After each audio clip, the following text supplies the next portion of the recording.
यदि आप हमारे चैनल पे नए हो तो चैनल को सब्सक्राइब करना ना भूलें और बेल आइकन पे क्लिक करें ताकि हमारे सारे न्यूज स्टोरीज आप सबसे पहले देख सकें। DG hospital Mumbai. इस हॉस्पिटल में अक्सर पेशेंट की रेल रहती। यहां सभी पेशेंट का इलाज सस्ते दामों में किया जाता। यहां का स्टाफ भी काफी मदद करने वाला था। उन्हीं स्टाफ में से एक था नंदू। नंदू एक वार्ड बॉय था। उसे इस अस्पताल में काम करते काफी साल हो चुके थे। कभी पेशेंट को एक माले से दूसरे माले पर ले जाना, कभी ऑपरेशन थिएटर में हाथ बटाना, तो कभी डेड बॉडी को मुर्दा घर में ले जाना। नंदू को जो काम दिया जाता उसे वह पूरा करता। नंदू, 121 नंबर पेशेंट की फाइल तो ले आना। जी डॉक्टर, अभी लाता हूं। नंदू फाइल लेकर डॉक्टर को देता है। अब पेशेंट की तबीयत कैसी है? पहले से काफी अच्छी है डॉक्टर। ऐसा ही रहा तो 2-3 दिन में हम उसे डिस्चार्ज भी दे सकते हैं। गुड। नंदू की अस्पताल में सभी से बनती थी, फिर चाहे वह नर्स हो, डॉक्टर हो या पेशेंट। नंदू भी कोई काम करने से कभी पीछे नहीं हटता। नंदू को बस एक ही चीज से नफरत थी और वो थी नाइट शिफ्ट। इसके 2 कारण थे। एक तो नंदू को रात में नींद बहुत आती थी और दूसरा, नंदू भूतदर्शी था। भूतदर्शी यानी जब भी कोई आत्मा अपने शरीर को छोड़ रही होती है तो वह जिस भी आदमी के कुंडली में भूतदर्शी योग है उसे वह दिखाई देती है। नंदू के कुंडली में भी भूतदर्शी योग था। हालांकि इतने सालों में उसे कोई भी प्रेत आत्मा नहीं दिखी थी। नंदू जब भी किसी ज्योतिष को अपना हाथ दिखाता उसे भूतदर्शी योग के बारे में सुनने को मिलता। बाबा, मेरी कुंडली देखकर मेरे जीवन के बारे में कुछ बताइए। अद्भुत, तुम्हारे कुंडली में तो भूतदर्शी योग है। भूतदर्शी योग? ये क्या होता है बाबा? जब भी आत्मा अपने शरीर को छोड़ रही होती है तब वो जिस भी आदमी के कुंडली में भूतदर्शी योग है उसे वह दिखाई देती है। तुम्हारी कुंडली में भी भूतदर्शी योग है। पर मेरे ही कुंडली में क्यों बाबा? ये तो विधि का विधान है, इसे कोई नहीं बदल सकता। मगर बाबा, इससे मुझे कोई परेशानी? चिंता मत करो बालक, तुम्हें प्रेत आत्माएं सिर्फ दिखेंगी पर वो तुम्हें कोई हानि नहीं पहुंचाएंगी। बाबा, आज तक तो मुझ पर कोई भी विपत्ति नहीं आई। भगवान करे आगे भी ऐसा ही हो। तथास्तु। नंदू को अस्पताल में महीने के 1 हफ्ते नाइट शिफ्ट करना जरूरी था। वैसे तो नाइट शिफ्ट में ज्यादा काम भी नहीं होता था और 1-2 घंटे सोने को ही मिल जाता, इसलिए बाकी वार्ड बॉय खुशी खुशी नाइट शिफ्ट कर लेते। मगर नंदू ऐसा नहीं था।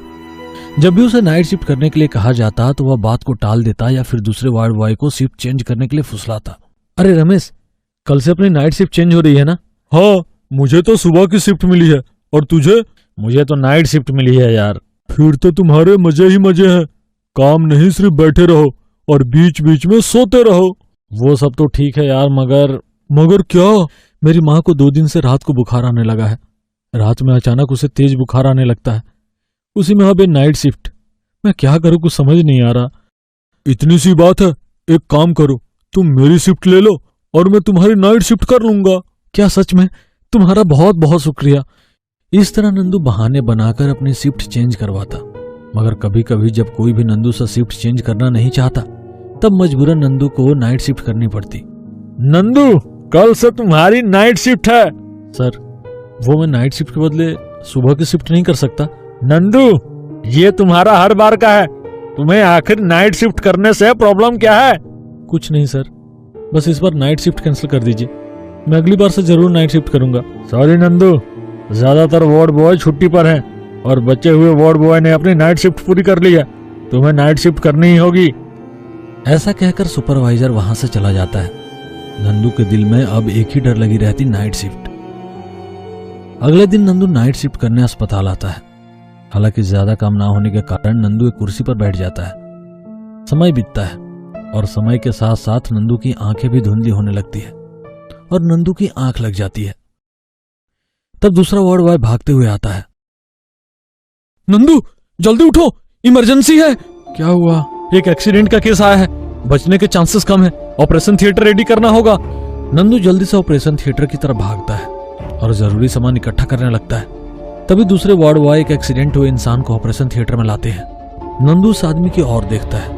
उस आदमी का सर फटा हुआ था, पेट से खून निकल रहा था, एक पैर और हाथ की हड्डी टूटकर लटक रही थी।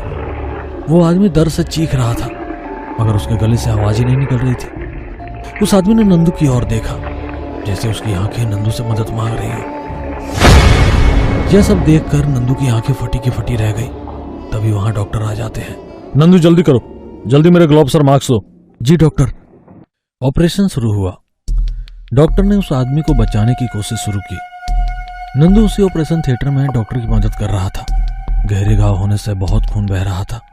कुछ घाव तो इतने गहरे थे कि शरीर के अंदर के पुर्जे भी साफ साफ दिख रहे थे। ये सब नंदू ने अपने अस्पताल में बिताए सालों में पहली बार देखा था। नंदू ब्लेड दो। ये लीजिए सर। सीजर। ये लीजिए सर। अब ऑपरेशन शुरू हुए आधे घंटे से भी ज्यादा हो गया था। अचानक मशीन की आवाज तेज होने लगी। उस आदमी की धड़कनें तेज होने लगी। ऑपरेशन थिएटर में भी सबकी दिल की धड़कनें तेज हो गई। तभी उस आदमी ने पास खड़े नंदू का हाथ पकड़ लिया और अपनी आंखें खोलकर नंदू की आंखों में देखा। यह देखकर नंदू डर गया। उसने अपना हाथ छुड़ाया और तभी मशीन की आवाज शांत हो गई। इसके साथ उस आदमी ने भी दम तोड़ दिया। He is no more. Body को कवर करके मुर्दा घर में ले जाओ। Okay doctor. नंदू ने उस बॉडी को सफेद कपड़े में लपेट दिया। फिर वो उस बॉडी को लेकर मुर्दे घर की ओर चल पड़ा। मुर्दा घर अस्पताल के बेसमेंट में था, इसलिए नंदू ने उस बॉडी को लिफ्ट में डाला और लिफ्ट के ग्राउंड फ्लोर का बटन दबा दिया। लिफ्ट में नंदू और वो बॉडी थी। नंदू के दिमाग में ऑपरेशन थिएटर में हुआ किस्सा आ रहा था। उस आदमी की आंखें जो नंदू को देख रही थी और उसका नंदू का हाथ पकड़ना नंदू को बेचैन कर रहा था। अचानक उस बॉडी में से कपड़ा फाड़कर एक हाथ निकलता है जो कि फिर से नंदू का हाथ पकड़ लेता है। यह देखकर नंदू डर जाता है और चिल्लाने लगता है, बचाओ बचाओ। नंदू नंदू क्या हुआ तुम्हें? कुछ नहीं, मैंने एक डरावना सपना देखा। नंदू राहत की सांस लेता है। तभी एक वार्ड बॉय भागते हुए नंदू के पास आता है। नंदू उठो जल्दी, इमरजेंसी है, एक्सीडेंट का केस है, जल्दी ऑपरेशन थिएटर तैयार करो।